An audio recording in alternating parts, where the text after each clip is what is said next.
You ask Tiger to solve. This deals with linear equations with one unknown. The final result is y equals 9 over 128. Let's solve it step by step. Simplify the expression. Group like terms.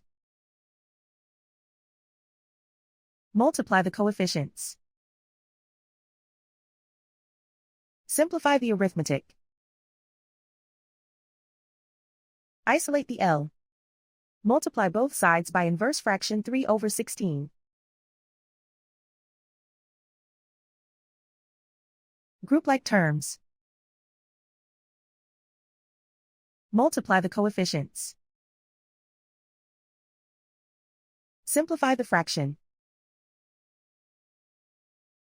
Multiply the fractions. Simplify the arithmetic.